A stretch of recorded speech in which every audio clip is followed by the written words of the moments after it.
Is anything being done in the Christian community to stop terrorism? Do you speak out against it? If so, why isn't it being heard by everybody? Well, I think within the Christian community, there's a concern about speaking really out against anything because it's very quickly to be painted as an extremist. It seems like Westboro Baptist Church has gotten more coverage than the thousands and tens of thousands of incredible churches around our country. And I can't say that I'm always proud of them. In fact, I'm never proud of them. But I will tell you, within the Christian community, there is fear, there is uncertainty, and there is doubt.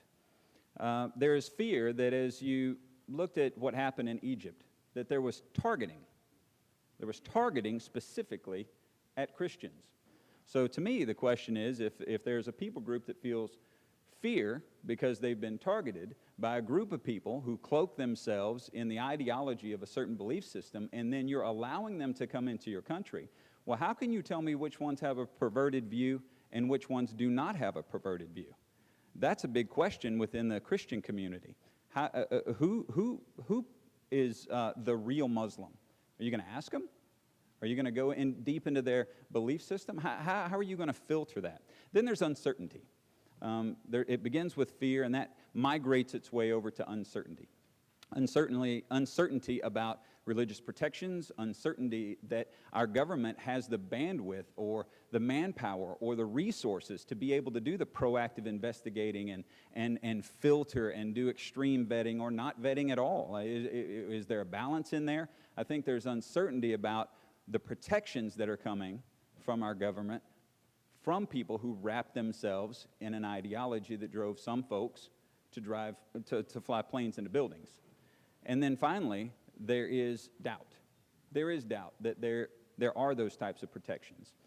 There's doubt that what we see portrayed, whether it's the current president or the past president, that there's really any power to stop someone who's been radicalized from coming into the country, or to have someone who's already in the country prevent them from becoming radicalized. So how do we combat it? I think it begins with understanding, and I think it begins with the commandments of Christ. When he was asked, what is the greatest commandment? What should people who follow you do? And he said, love the Lord your God with all of your heart, all of your soul, and all of your strength. And then the second part that so often gets overlooked, love your neighbor as yourself. And if I love my neighbor as myself, my neighbor may look like me, my neighbor may not look like me. My neighbor may agree with me, my neighbor may disagree with me. But I am to love that person as myself. Some of the kindest, most generous people as I travel the world that I've ever met are Muslim. So I am to love my neighbor as myself. But I think the fear of being targeted, the uncertainty that there's anything we can do about it, and the doubt that exists within the Christian community creates an environment that Christians feel threatened, and they're very concerned about what our government can possibly do to protect their safety. I think this was an excellent point about fear and doubt. And fear and doubt are the most successful recruitment tool for groups like ISIS. And that's exactly what they're trying to do.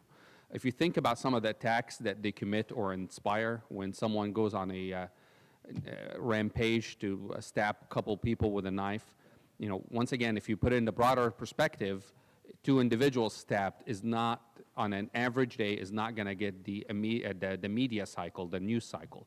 But if it happened to be inspired by ISIL, it's going to be on breaking news hour after hour after hour, and that causes that fear, which then isolates a portion of the community. In this particular situation, the Muslim community becomes isolated, becomes not integrated the way it should be.